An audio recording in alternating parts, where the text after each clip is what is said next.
You'll never escape alive, Bond. Welcome back to the Caleb Shore Show. I'm Caleb Shore, and today I want to tell you about a recent experience I had. A few days ago, I watched Casino Royale for the first time ever in my life, which is really embarrassing if you know anything about me. You see, growing up, I was a massive James Bond fan. I've watched nearly every film in the franchise, except I haven't seen any of the Timothy Dalton Bond films, and the only Pierce Brosnan one I've seen is GoldenEye. Oh, and I haven't seen anything past Skyfall. Maybe I actually haven't seen that many, but it doesn't matter. I guess I'm just trying to say that I loved the classic Bond films growing up, the Sean Connery and Roger Moore eras of Bond. That's why watching Casino Royale the other day was such a fun experience. Not only did it remind me of my childhood, but it also recalled to my memory a different, earlier, older, more misogynistic Bond film. This Bond film, dare I say, is the most underrated Bond film of all time. On Her Majesty's Secret Service starring George Lazenby as 007 is much better than history remembers it being. And yes, your ears do not deceive you, I did say George Lazenby. That's right, the same George Lazenby, the mega famous Hollywood star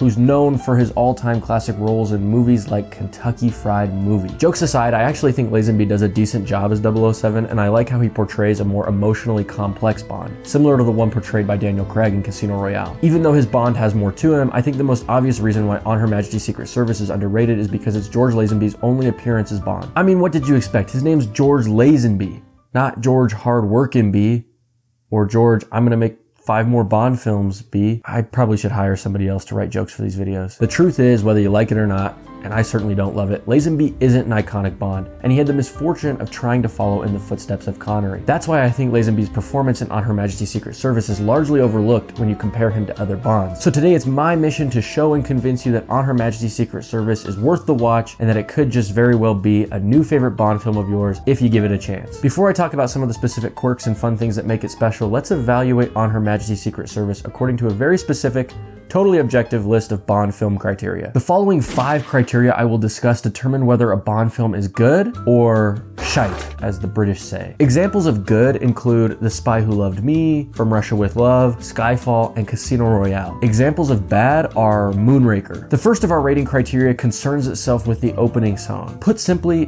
does the opening number slap? On Her Majesty's Secret Service gets 3.5 Lazenbys out of 5 here. There's no lyrics, so it's not as catchy as Goldfinger's opening tune, for example. It's just an instrumental, but that instrumental sounds okay. However, the music throughout the film is some of the franchise's best. The signature song of the film is a Louis Armstrong song. He's amazing. And the song that plays during the ski chase, which is appropriately titled Ski Chase, scratches my brain in just the right way. Next up for our list, we have quality of the Bond girl, which sounds like there's probably a much better way to say that. Essentially, is Bond's main romantic interest a good character? While most films in the early Bond canon are incredibly misogynistic, including On Her Majesty's Secret Service at times, On Her Majesty's Secret Service does a pretty good job of writing a compelling, badass female character. Her name is Tracy, played by Diana Rigg, and she's awesome. I seriously can't stress how cool her character is. She's like an F1 driver behind the wheel, she's nasty on skis, and she's smart as hell. She's also great at holding her own with Bond. The film shows her more as Bond's equal, and Rigg brings a lot of class and style to her character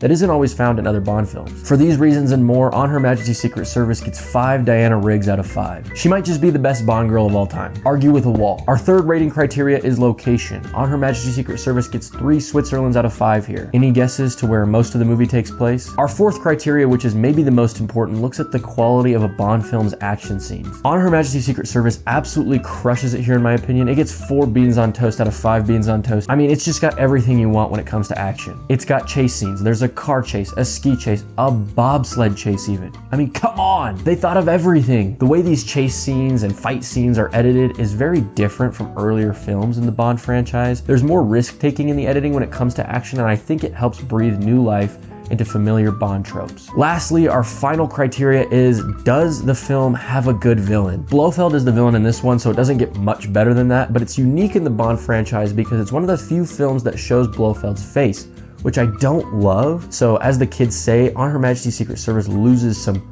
aura points here. But On Her Majesty's Secret Service does a sufficient job in making Blofeld the bad guy. I mean, what better way to communicate to the audience that Blofeld's kind of a dick than to give him a weird hat that makes him look like a penis? 3 bad guys out of 5. According to our peer-reviewed, super objective rating system, our final verdict is On Her Majesty's Secret Service is one of the better Bond films, especially in comparison to its early franchise counterparts. It succeeds because Bond is different, and I'm not just talking about the actor. For example, Bond's style is different. Lazenby's Bond wears things like ruffled shirts, knit ties, ties and tan suits. And questionable late 60s fashion choices aren't the only indicators of change. This Bond has an extensive knowledge of caviar. I mean, just look at how much he loves this stuff. He puts a ridiculous amount of caviar on this very average sized cracker.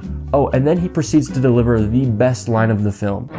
Royal Beluga, north of the Caspian. Lazenby's Bond doesn't even use gadgets in this film unless you count the photocopier he uses at the beginning, because nothing says thrilling, death-defying action quite like James Bond copying legal documents. Ultimately, what I love so much about Bond and On Her Majesty's Secret Service goes back to what I mentioned briefly at the beginning of the video. In On Her Majesty's Secret Service, we get to see a more emotional Bond, a Bond who has inner conflict, who deeply cares about other people. This is for sure most evident in Bond's relationship with Tracy. I don't want to super spoil the ending of the film, but Bond eventually realizes that Tracy is all he needs, that she completes him. So much so, in fact, that he doesn't even need gadgets anymore. Thank you, Q, but this time I've got the gadgets. I know how to use them. Is On Her Majesty's Secret Service perfect? No, definitely not. But is it uniquely different from other films in its series? Yes, absolutely, and that's a good thing. On Her Majesty's Secret Service teaches me, you, and my barely sentient childhood self that it's okay to try new things, make mistakes, and that if you're lucky enough to find a partner who can drive like Max Verstappen, marry that person.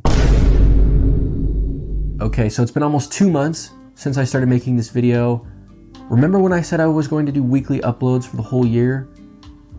Yeah, neither do I. Anyways, the reason it's been almost 2 months is because I was on a study abroad with my university, and you'll never guess where we got to go. Well, if you're one of the 5 people that's made it to the end of this video, then you probably can guess correctly. That's right, I got to travel to none other than beautiful Switzerland, and more specifically Piz Gloria, where they filmed, you guessed it, On Her Majesty's Secret Service. Truly an amazing experience all around, especially given the fact that I had been working on this very video before even leaving on the study abroad. I actually didn't know that we would be going to Piz Gloria on our trip, so getting to see all the memorabilia from the film and learning about how they made the film was absolutely awesome. The whole thing was a bucket list item that I didn't know if I'd ever cross off my list, so shout out to everyone who made it possible. I truly felt like a kid in a candy store, okay? I was grinning from ear to ear the entire time, except of course at that one really sad scene. If you know, you know. I even got to eat at the Piz Gloria rotating restaurant, right where Tracy throws Gunter through that gold stuff onto the stairs. Yeah, again, unbelievable experience, so grateful. Thank you guys so much for watching this video. If you enjoyed this video, please check this one out. I don't know if I'm pointing to the right spot. Also, make sure to absolutely obliterate the like button, the subscribe button. Also, make sure you comment and tell me what you thought of On Her Majesty's Secret Service now that you've watched it, because I've convinced you to watch it and you've watched it now and you love it. Not sure if that made any sense, but I'll see you in the next one.